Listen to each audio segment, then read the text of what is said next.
तो good morning everyone.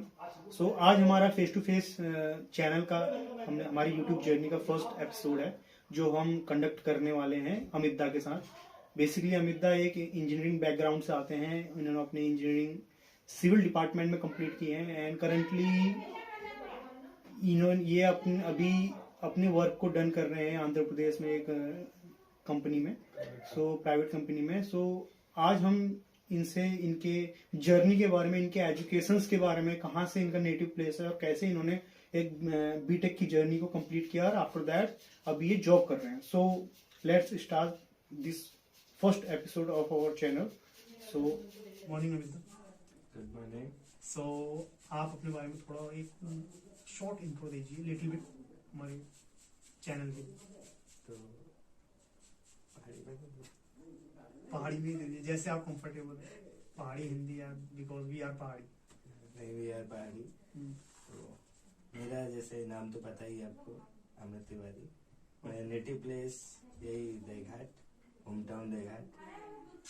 और मैंने जो भी अपने स्कूलिंग करी है सब यही देघाट से करी है। अभी जो करंट में मैं आंध्र प्रदेश में प्राइवेट फर्म के साथ एज इंजीनियर काम कर रहा हूँ। ओके। सो आप जब आप अपनी स्कूलिंग टाइम में थे, आप फर्स्ट ये बताइए आपने अपनी 10th कब कंप्लीट करी थी? मेरा 10th हो गया था ईयर 2009 में। ओके। आफ्टर द मतलब आपने 2011 में अपने 12th कंप्लीट कर दिया। So, उस टाइम पे एजुकेशन पॉलिसीज कैसी थी? आपने अपने नेटिव प्लेस से 12th करी? हाँ, नेटिव प्लेस से। सो वो गवर्नमेंट स्कूल था, प्राइवेट स्कूल? नहीं, गवर्नमेंट स्कूल से। That time when you completed your studies, so उस टाइम पे एजुकेशन सिस्टम कैसा था? मतलब हार्ड था, कैसा था, सिंपलिसिटी थी? एजुकेशन सिस्टम बहुत सिंपल था उस टाइम पे। ये था गवर्नमेंट कॉलेज से गया तो गवर्नमेंट कॉलेज से उतनी ज़्यादा मुश्किलें आती नहीं, ज़्यादा पढ़ाई को लेके कुछ लेके। जो टीचर थे, टीचर भी हमारे जितने थे सब बढ़िया से एकदम वेल एजुकेटेड थे। जो हमें वो गाइडेंस करते थे बहुत बढ़िया करते थे। Okay. When ever you asking questions, मतलब आप अपने टीचर से कोई क्वेश्चन पूछते थे, सो आप जब वो टीचर आपका आंसर देते तो आप उससे सेटिस्फाई होते थे? हाँ, बिल्कुल एकदम सेटिस्फाई, टू द पॉइंट हमें बता देते हैं। आज भी हम उनसे कुछ भी पूछ लें, क्वेरीज होती है तो आप उनसे ask करते हैं? किसी भी क्वेरी को लेकर, किसी सब्जेक्ट को लेकर हम कोई क्वेरी पूछ लें तो भी हमें एकदम टू द पॉइंट बिल्कुल एकदम राइट आंसर बताते हैं।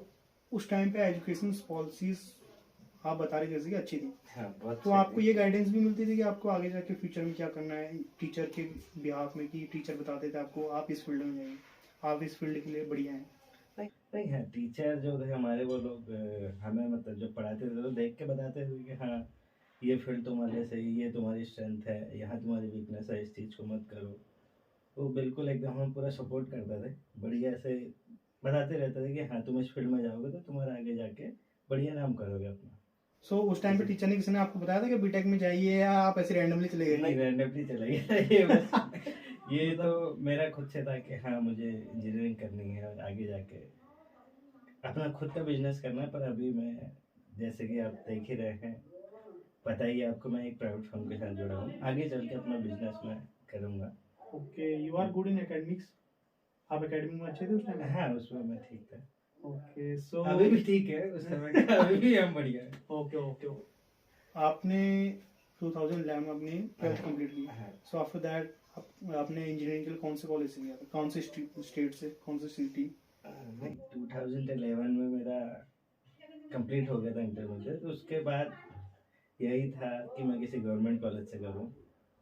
तो मैंने जो एग्ज़ाम होता है उस समय तो ये ट्रिपल ही चलता था, अभी जेई मेंस हो गया, तो एग्ज़ाम दिया था, नहीं हो पाया। इतने ज़्यादा टैलेंटेड अब थे नहीं। कहीं ना कहीं एकेडमिक्स में थोड़ा कमी है। हाँ, कहीं ना कहीं उस समय कंपटीशन एग्जाम, कॉम्पिटिटिव एग्जाम में थोड़ा कमी रहेगी। क्योंकि हम लोग अब बेसिकली देखिए पहाड़ से आते हैं तो थोड़ा इंग्लिश में थोड़ा वीक हो ही जाते हैं, ज़्यादा वीक नहीं, थोड़ा बहुत हो ही जाते हैं। तो थोड़ा दिक्कत आ जाती है। तो इसलिए कोई गवर्नमेंट कॉलेज नहीं हुआ, इसलिए मैंने एक प्राइवेट कॉलेज लिया। हल्द्वानी में है अभी भी वो कॉलेज, MIT गोवा नाम से है। वहीं से मैंने अपना इंजीनियरिंग परस्यू किया 2011 टू 2015 उत्तराखंड टेक्निकल यूनिवर्सिटी से। जब आप कॉलेज में इंटर हुए सो एक सबको एक माइंड में ये रहता है कि यार कौन सी ब्रांच से, क्योंकि बीटेक करने तो सभी चाहते हैं, बट ब्रांच सिलेक्ट करना is the toughest part in the engineering journey.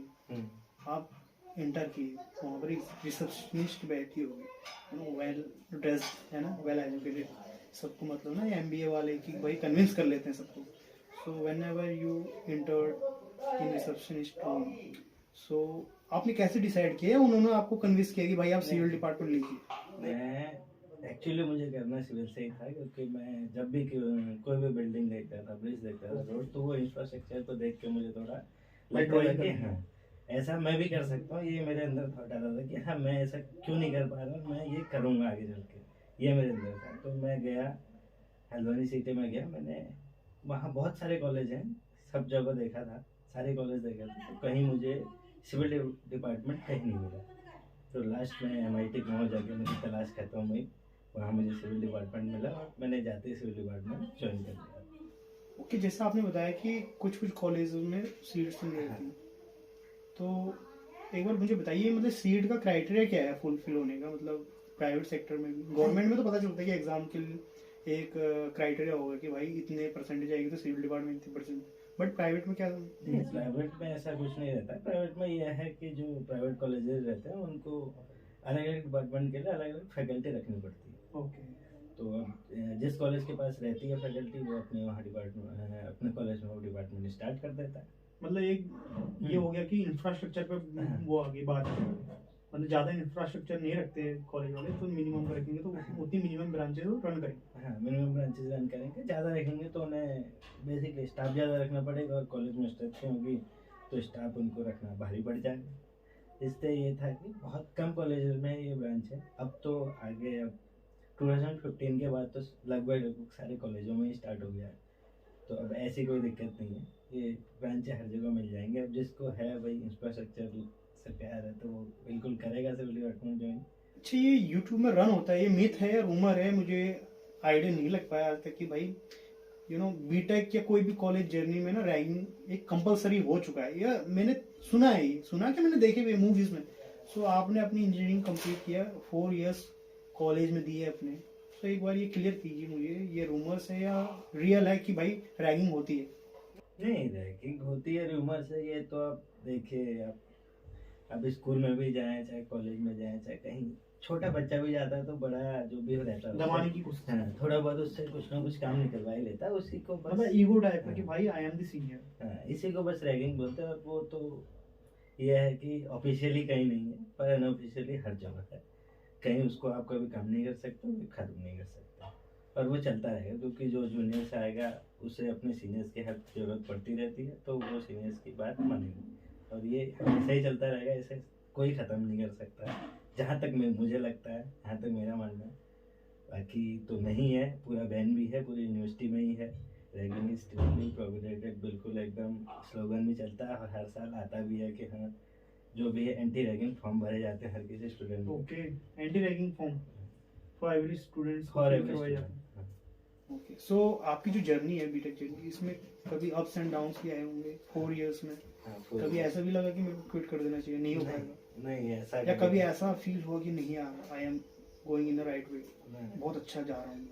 First year में हुआ था जब मैंने स्टार्ट किया था कॉलेज, तब एक बार लगा था कि हाँ कि नहीं, बस अब मेरे से नहीं होगा। एक बार लगा था कि हाँ नहीं, ये इंजीनियरिंग मेरे लिए नहीं बनी है, ये ऐसा लगा, पर नहीं, उसके बाद मैंने थोड़ा करी, मेहनत करी, थोड़ा स्टडी पे फोकस किया, और फिर फोकस किया तो देखिए उसके बाद का आज मैं आपके सामने हूँ, परिणाम आउटकम।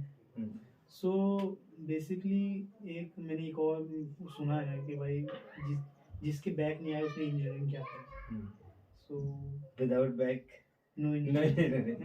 सो मतलब ये है कि मतलब जिसकी बैग नहीं आई वो सक्सेस नहीं हो सकता इंजीनियर? नहीं, ये ऐसा बिल्कुल नहीं है, ये तो बस ये है कि एक स्लोगन चला, हाँ, जिसकी आती है वो बस ये है कि दूसरे को मोटिवेट करने के लिए कि पैटर्न बना दिया है कि भाई कोई ना आ गई है, आगे चल के थोड़ा हो जाएगा, बढ़िया हो जाएगा, डिमोटिवेट ना हो, डिमोटिवेट ना हो, मोटिवेट करने के लिए कि without back no work hard for that. Without back no BTech. हाँ, सो आपकी भी आई कभी? हाँ मेरी भी आई। सो फर्स्ट ईयर में कितनी आई है? फर्स्ट ईयर में मेरे नहीं आई थी। ओके, फर्स्ट ईयर में मैंने कर लिया था क्योंकि मुझे लगा था थोड़े मार्क्स मेरे कंसिस्टेंट आए थे, इसलिए मुझे लगा कि नहीं मैं छोड़ दूँ यहीं पे। एंड सेकंड ईयर में?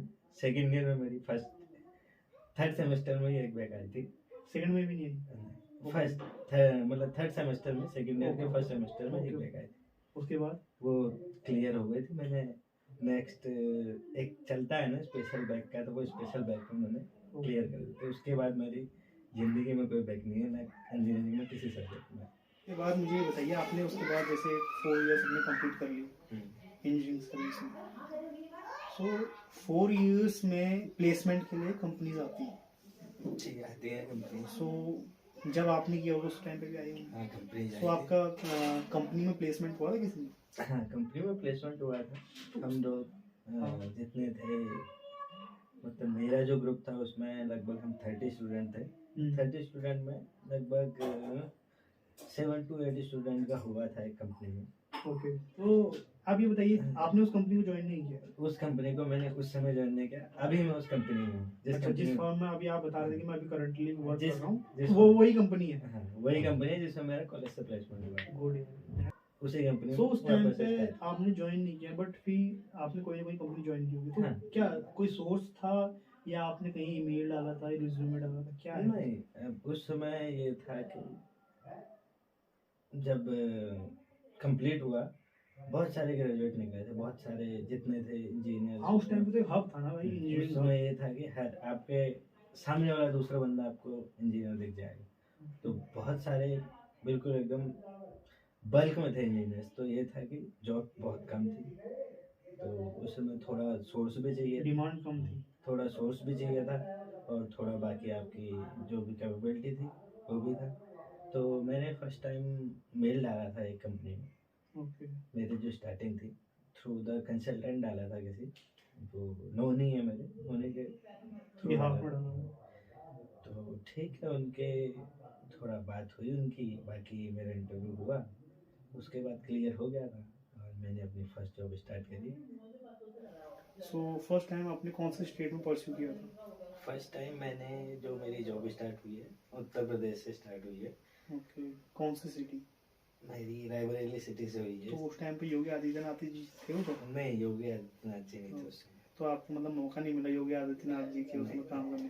नहीं, उस चलो समय कोई बात नहीं। उसके बाद आपने कितनी जॉब को क्विट किया अभी तक की जर्नी में? उसके बाद ये था मेरी जो फर्स्ट जॉब थी, उसके बाद मेरा थोड़ा एक सिविल को देख के ना, जो पहले मुझे लगता था कि हाँ नहीं मैं ये इंफ्रास्ट्रक्चर ये डेवलप कर सकता हूँ, ये जो ड्राइंग है इसको मैं बना सकता हूँ, तो वो तो जब मैं फील्ड में उतरा तो मुझे नहीं लगा कि हाँ मैं ये सब चीज़ें यहाँ कर पाऊँगा। तो मेरा एकदम से मन हट गया था जॉब से, तो मैंने छोड़ दी थी। उसके बाद मैं कोचिंग के लिए चले गया था, ऐसे कि मैं अपनी फर्दर स्टडी है उनको आगे स्टार्ट करूँ। सो बेसिकली आपने कौन सी कोचिंग ज्वाइन की थी? मैंने गेट ओके, कोचिंग करी थी for MTech. For MTech, okay. पर वो भी नहीं हो पाया क्योंकि पुअर एकेडमिक्स इसके सो चलते मैंने कहीं ना वो कहीं एकेडमिक्स का बहुत जोर पड़ता है ना हमारी कॉम्पिटिटिव एग्जाम्स में। अगर हम कॉम्पिटिटिव एग्जाम को क्रैक करना चाह रहे हैं तो हमारे एकेडमिक्स बेस्ट होने चाहिए, हाँ एकेडमिक्स अच्छे होने चाहिए ना। ओके, सो बेसिकली आपने वहाँ पर क्विट कर दिया था, आप उसको गेट के लिए ज्वाइन किया था कोई कोचिंग इंस्टीट्यूट, बट वहाँ भी नहीं हो पाया। नहीं हो पाया। बस से मैंने जो मेरा एक जहाँ मैं फर्स्ट मैंने जॉब स्टार्ट करी थी वहीं थोड़ा ये था कि व्यवहार बन गया था लोगों से, लोगों के साथ थोड़ा कनेक्शन बन गया था, तो उन्हीं से फिर वापस कांटेक्ट में आया और फिर दोबारा जॉब स्टार्ट कर दी। ओके, सो अभी आप जिस कंपनी में हैं ये कौन सी कंपनी है आपके यहाँ से? जब से आपने start नहीं, अभी मैं जिस कंपनी में हूँ मेरी 4th कंपनी है। Okay, within 6.5 years। सो इंजीनियरिंग में ये बोलते हैं कि जब तक आप क्विट नहीं करोगे तब तक आपको अपनी वैल्यू नहीं पता चलेगी। ऐसे टर्म चलता है कि भाई इंक्रीमेंट नहीं लग पाता, बिकॉज एज आप फ्रेशर निकल रहे हो एक ही कंपनी में, आप अगर पर्टिकुलर 5 years में दे रहे हो तो वो आपकी इतनी वैल्यू नहीं समझ पाती कंपनी, इंक्रीमेंट नहीं देती, वो एज आपको फ्रेशर ट्रीट करती है। तो ऐसा है? नहीं ऐसा नहीं है, एज ए फ्रेशर ट्रीट करती है, पर ये है कि कंपनी के लिए अब भले ही तुम अंदर आके तुमने कितना नॉलेज गेन किया, कुछ किया, तुम अपना उसको और आगे कर सकते हो, और ये है कि इम्प्लीमेंट करके कंपनी के लिए थोड़ा और बेनिफिट में काम कर सकते हो। वो चीज़ें आप कर भी दोगे तो ये लगता नहीं है कंपनी को कि हाँ आप कर रहे हैं। तो इसलिए कि मेरा मानना ये है कि minimum 1 to 2 years 2 to 3 years कि बात क्विट कर देना, मतलब क्विट क्विटिंग इज करके द बेस्ट ऑप्शन। नहीं, अगर आपकी कहीं पर्सनल ग्रोथ हो रही है, पर्सनल ग्रोथ है, प्रोफेशनल ग्रोथ है, ये चीज़ें आपको मिल रही हैं, बिल्कुल मेरा मानना है आपको बिल्कुल जाइए, आप करिए। मैंने भी ये किया, मिनिमम मैंने 2.5 years एक कंपनी में किया, सेकेंड कंपनी में 2 years, और जो थर्ड कंपनी है उसमें 1.5 years। ड्यू टू कोविड मैं वापस आ गया था वहाँ से।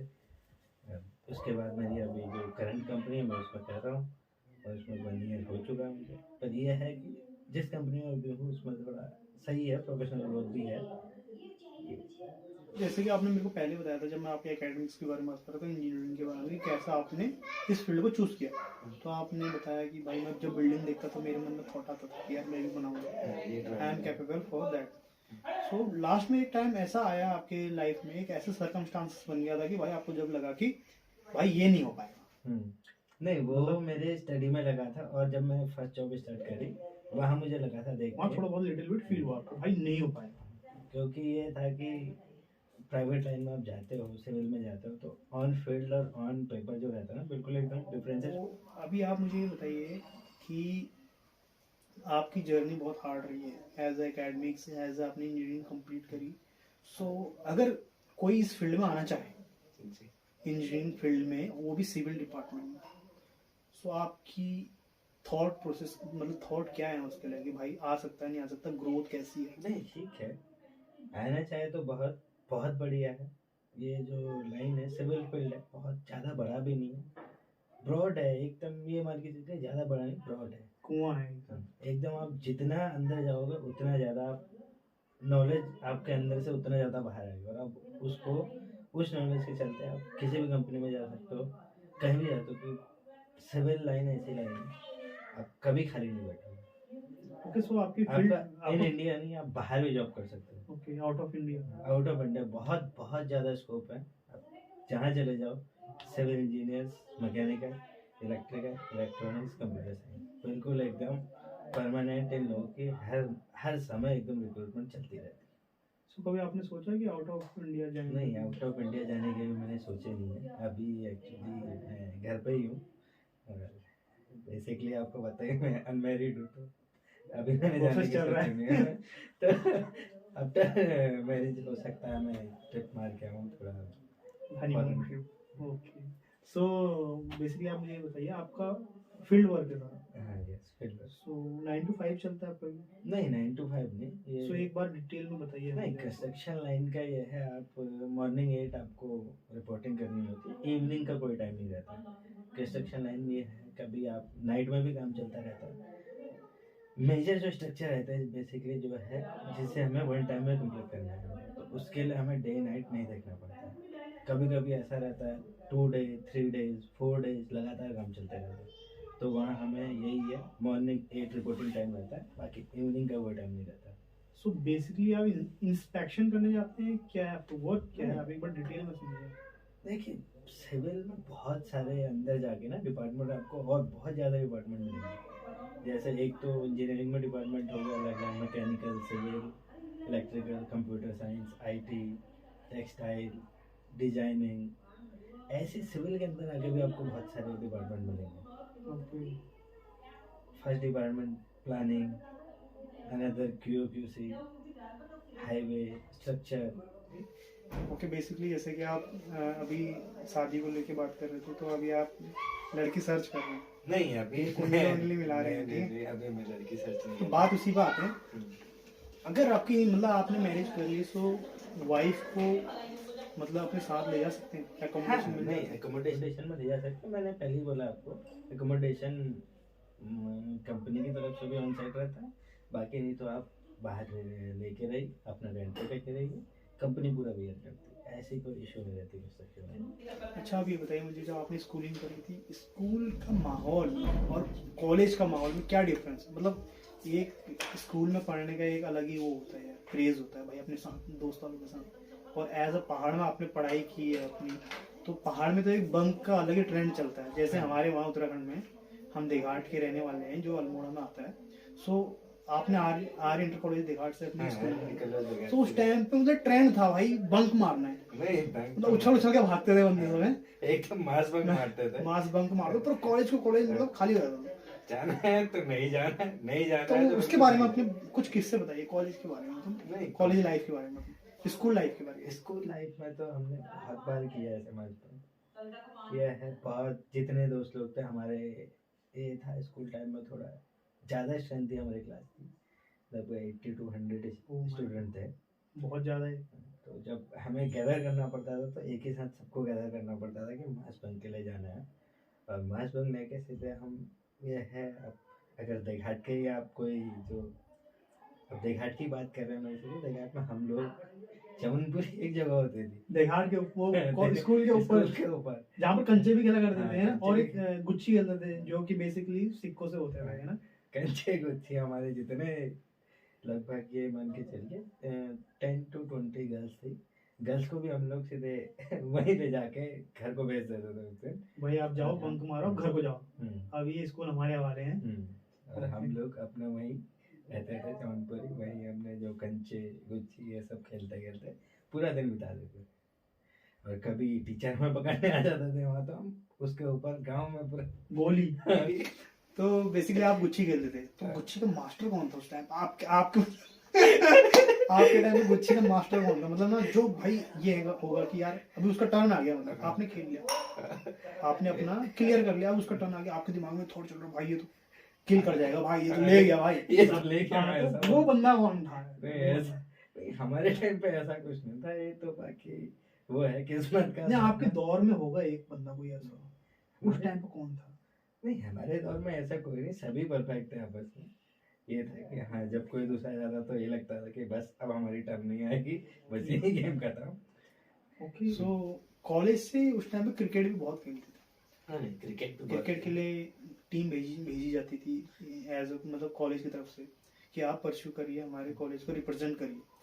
सो ऐसे किस्से जहाँ पर आपने विनिंग विक्ट्री हासिल की हो भाई, कि लोग बोले हाँ यार टीम ने बहुत अच्छा रिप्रेजेंट किया कॉलेज को, ऐसा कोई? नहीं, ऐसा हुआ, हमारी टीम थी, मैं नहीं था उस टीम का सदस्य। ये था क्योंकि मैं देघाट से हूँ, तो मैं लोकल, जितने लोकल बॉय थे उनके साथ ही हमारी अपनी अलग टीम थी। बाकी जो स्कूल की टीम थी, स्कूल की टीम हमारी एकदम विनिंग रही उस टाइम पे। और जो हमारे प्रिंसिपल थे स्कूल के उस टाइम पे, प्रिंसिपल कौन थे उस टाइम? प्रिंसिपल हमारे उस टाइम पे थे दीवान सिंह गढ़िया जी। ओके। तो जितने बच्चे थे वो सब बच्चे लोगों के लिए बकरा लेके आए थे। ओह माय, बकरा यही काटा था स्कूल में और सब बच्चों ने मिलके खाया था। ट्रेनिंग टीम रही थी उस टाइम पे। ये था कि ज़्यादा नहीं, जितने सारे बॉयज़ थे लगभग 20-21 ईयर्स, उससे ऊपर कोई नहीं था।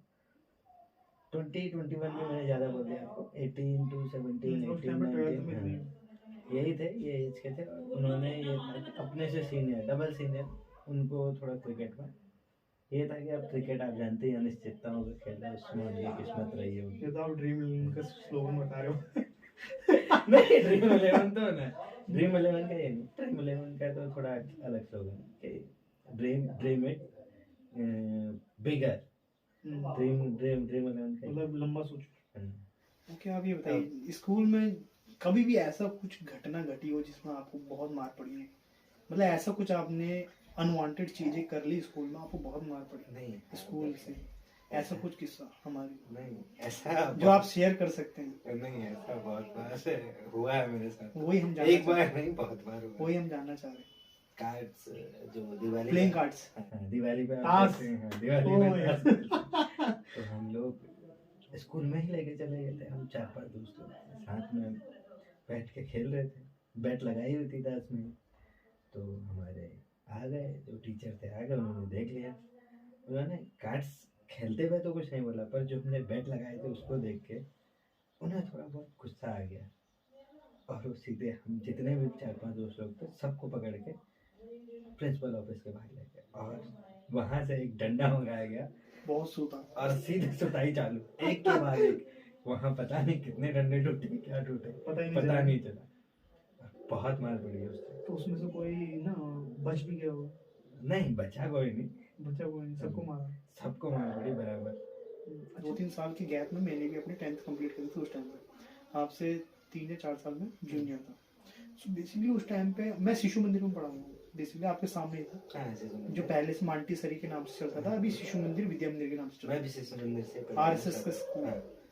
सो बेसिकली हम वहाँ पढ़ते थे, तो वहाँ से बहुत आवाज़ें आती थी इंटरवल, क्योंकि वहाँ लड़ाई बहुत होती थी। उस टाइम पे ये था कि मतलब पासिंग जो परसेंटेज था 10th या 12th में वो बहुत कम था, बच्चे फेल बहुत होते थे, क्योंकि सबका बैकग्राउंड वही था, पहाड़ से आते थे, काम काज बहुत ज़्यादा होता है, पढ़ाई पे इतना फोकस नहीं कर पाते, ट्यूशंस नहीं हो पाते थे, कोचिंग ले नहीं पाते थे, तो बेसिकली उनका जो प्रेजेंट भी था वो बहुत कम आते थे स्कूल में, तो उस टाइम पर फेल बहुत होते थे, मतलब जो फेल का परसेंटेज बहुत पास। फेल होते थे उस टाइम पे बहुत, तो उन्हीं के चलते अब फेल हो गए, एक बार हुए, 2 बार हुए, तो वही थोड़ा बहुत अंदर हो जाता है, इतनी बार फेल हो गए तो फ्रस्ट्रेशन बढ़ जाता है। तो उस टाइम पे लड़ाई भी हाँ, होती तो वही थी। फ्रस्ट्रेशन है ना, वो लड़ाई के चलते वो फूट के बाहर निकलते।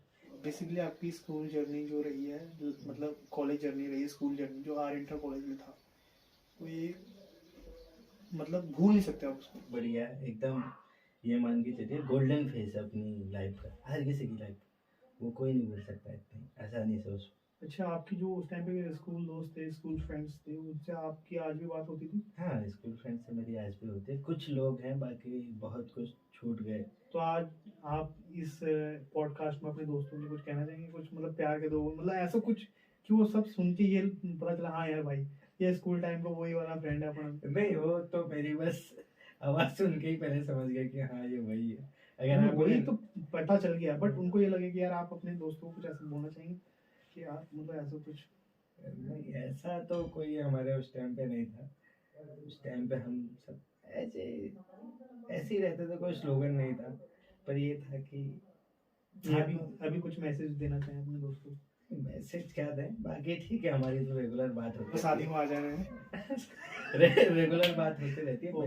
अभी ये बताइए, जो बाहर के पढ़ने वाले हैं दिल्ली साइड के, या वो भी मतलब ऐसी फील करते हैं जैसा आपने इधर फील किया, मतलब या गांव की लाइफ अलग है मतलब शहर के लड़कों से ज्यादा, मतलब इंजॉयमेंट मेरे को लगता है गांव के स्कूल्स में ज्यादा है? नहीं, एंजॉयमेंट तो यहाँ ज़्यादा बेहतर है, क्योंकि यहाँ पे आपको पढ़ने के साथ साथ एकदम ओपन इन्वायरमेंट ज़्यादा मिलता है। अब जो आपकी इच्छा रहती है वो आप कर सकते हो। यहाँ पे आपका लोगों के साथ मिलना जुलना थोड़ा ज़्यादा रहता है, और आप बाहर चले जाओ, जैसा आपने बोला दिल्ली या कहीं बाहर हल्द्वानी, इधर कहीं स्कूलों में चले जाओ, तो आपको थोड़ा एकदम माहौल नहीं, पढ़ाई का माहौल तो लगेगा, पर आप अगले बंदे के साथ पूरा बढ़िया से खुल के बात नहीं कर सकते हो। इसलिए मेरा मानना तो ये है कि यहाँ जो अपना पहाड़ों का जो स्कूल है वो सबसे बेस्ट है। अगर यहाँ पूरी मेहनत से आप पढ़ाई कर सकते हो तो आप कहीं फेल नहीं हो सकते, पूरी लाइफ में कभी फेल नहीं हो सकते। ये लास्ट क्वेश्चन होगा आई थिंक, कि आप ये बताइए कि आपके मन में कोई ऐसा थॉट है कि जो एजुकेशन पॉलिसीज को सुधार सकता है इन उत्तराखंड में, क्योंकि यहाँ अभी तक इंफ्रास्ट्रक्चर उतना डेवलप नहीं हो पाया पढ़ाई को लेकर, और बच्चे भी इतना ना सीरियस नहीं है। अभी अभी कुछ कुछ बच्चे मतलब सीरियसली निकल रहे हैं, जो अपने मतलब फील्ड में बहुत अच्छा ग्रोथ कर रहे हैं, बट इंफ्रास्ट्रक्चर पढ़ाई को इतना महत्व नहीं दिया जा रहा है तो एज ए उत्तराखंड में जो स्कूल्स हैं, तो इसको बेहतर बनाने के लिए आपके कुछ थॉट्स? बेहतर बनाने के लिए हम क्या थॉट्स थे, हमारे थॉट्स पे कौन सी सरकार काम करेगी, सरकार करेगी तो अपने मन से ही करती है। पर यह है कि थोड़ा अगर ये है कि फीडबैक लिया जाए बच्चों से भी कि हमें क्या पसंद है, क्या किस तरीके से पढ़ना चाहते हैं, जो उन्हें पढ़ा रहे हैं टीचर, उन्हीं का फीडबैक लिया जाए कि हाँ तुम्हें इनसे पढ़ने में सही लग रहा है, नहीं लग रहा है, या कोई और दिक्कत है, तो अगर जो पढ़ने वाला उस टाइम पे है करने में उसी से पूछा जाए तो वो ज़्यादा बेहतर है मेरे मानने में, और उसी से हमारा एजुकेशन सिस्टम भी सुधर सकता है। ये पॉइंट सही है आई थिंक, कि जब आपने अपनी 12th कंप्लीट करी एज अ स्टूडेंट, तो उसके बाद एक फीडबैक फॉर्म भरवाना चाहिए गवर्नमेंट से, नहीं बिल्कुल आगे से ही, कि भाई आपके क्या क्या पॉइंट हैं जो आपकी कवर नहीं की गई, एकेडमिक्स कैसा था, लेकिन स्पोर्ट्स में करिकुलर एक्टिविटीज़ में कैसा पार्टिसिपेट रहा, कैसे कहाँ कहाँ मतलब थोड़ा लूप पॉइंट छूट गया है कॉलेज डिपार्टमेंट से या स्कूल टीचर्स से, तो वो फीडबैक भराना चाहिए जो कि नेक्स्ट एकेडमिक्स में उसको नहीं, इम्प्लीमेंट किया जाए। हमारे आने वाले जो छोटे भाई हाँ, बहन उनमें हैं, implement हो उनके सके। लिए, हाँ, उनमें हो जाए, हमसे भी आगे जाए, और हमारे पहाड़ का बच्चा कहीं आगे जाएगा तो हमें खुशी हमें होती खुशी है। हम होगी। बाहर कहीं जाए और हमें वहां जाने में सुनने को मिले कि हाँ यार अपने देहात का है, तो जाते ही हमारी शादी 2 इंच और चौड़ी हो जाती है, हमारे वहाँ का बनता है। जैसे कि आपने देखा आज अमित दास हमने बहुत सारे पॉइंट कवर किए। बेसिकली पॉइंट यही था कि एजुकेशन सिस्टम को बेहतर कैसे बनाए, और एक इंजीनियरिंग में जो स्ट्रेस आता है, जैसे कि अमित दा ने बताया कि भाई मैंने एक फेज था कि जब मैंने ये सोचा था, थिंक किया था कि भाई मैं सिविल डिपार्टमेंट में चलूँ। जैसे कि ये बिल्डिंग्स को देखते थे, इंफ्रास्ट्रक्चर को देखते थे, कोई ब्रिज को देखते थे कि भाई मैं भी ऐसा बनाऊं। तो इन्होंने अपना बीटेक परस्यू किया सिविल डिपार्टमेंट में, बट एक पॉइंट ऑफ ऐसा आया कि भाई जब इन्होंने क्विट कर दिया कि भाई नहीं हो पाया, बट इन्होंने फिर से रीस्टार्ट किया। सो बेसिकली रीस्टार्ट करना पड़ता है लाइफ में। एक पॉइंट ऐसा आता है, हार्ड पॉइंट आता है लाइफ का, कि जहाँ पे स्ट्रगल होता है। तो इन्होंने वहां से भी मतलब गो थ्रू किया, और आज ये अपने जॉब को डन कर रहे हैं आंध्र प्रदेश में एक फॉर्म के साथ। सो जो भी इस पॉडकास्ट को देख रहा है वो इनसे बहुत कुछ सीख सकता है। एज अ इंजीनियरिंग जिस डिपार्टमेंट में ये है, आप इनसे एक बार वार्तालाप भी कर सकते हैं। बहुत ही अच्छे मतलब टैलेंटेड हैं ये। सो थैंक यू, और स्टे ट्यून, एंड हमारा नेक्स्ट पॉडकास्ट जरूर देखें। इस चैनल को लाइक करें, सब्सक्राइब